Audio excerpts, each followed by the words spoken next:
Hello, everyone. I'm ZHAO Chuang. Let's draw the tail of Deinocheirus. If the feathers were removed, the tail of Deinocheirus resembled that of most carnivorous dinosaurs, with an upper and a lower set of muscles. The upper muscles ran down the sides of the back, and the lower muscles extended down from the pelvis to form one huge piece of muscle. Since its tail was likely covered in feathers, we blur this out. Between the upper and lower muscles, we use thicker lines to express the volume of the slit. Most notably, Deinocheirus probably had a fan formed by the feathers at the end of the tail that resembled those of Deinocheirus or many modern birds. These feathers might be loose, similar to the feathers of ostriches. We know that Deinocheirus probably had contour feathers, which consist of a rachis with branches on both sides.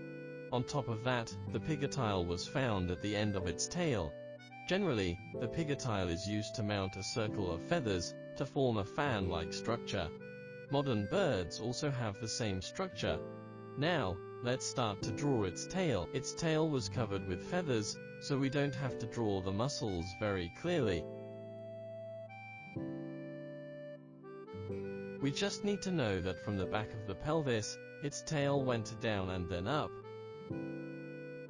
It bent down first, then tilted up a little, and bent down again at the end. We assume the back of its thigh was here. The ischium would locate here,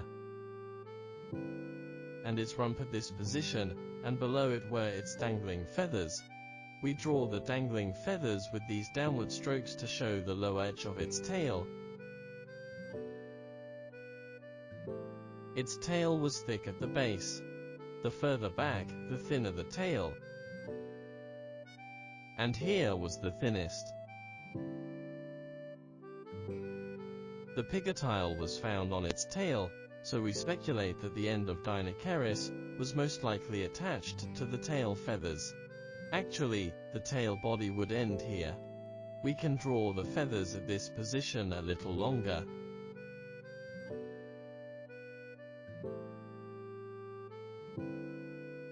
Then we move to its tail feathers. Its tail feathers might have started here. The feathers here might be short at the beginning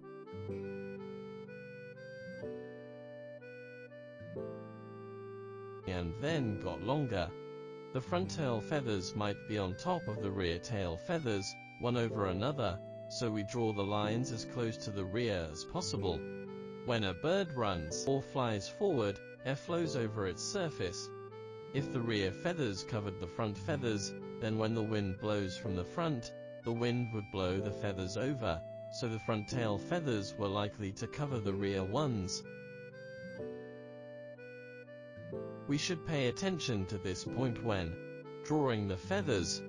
We use simple lines to draw the short feathers at the beginning.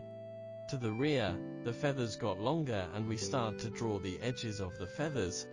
Its body length was nearly 10 meters, so its feathers were likely fluffy, like today's ostriches. When drawing the tail feathers, we draw them to be fluffy, and the feathers got smaller as they went to the back and finally formed a pile.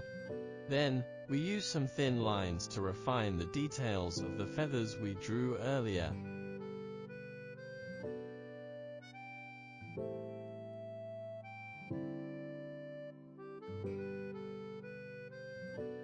Next, we go back and add the details of the tail body.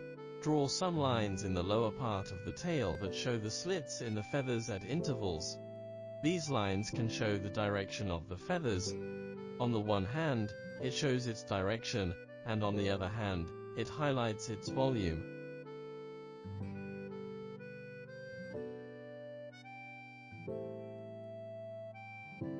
Its tail had two groups of muscles, and the boundary between them was probably here, and we use thin lines to show this boundary.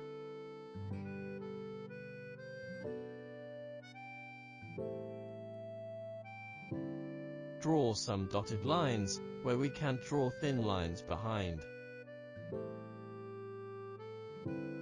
In the end, we can slightly show the feathers that hung down the lower part of the tail, and draw some shadings on the back of this thigh.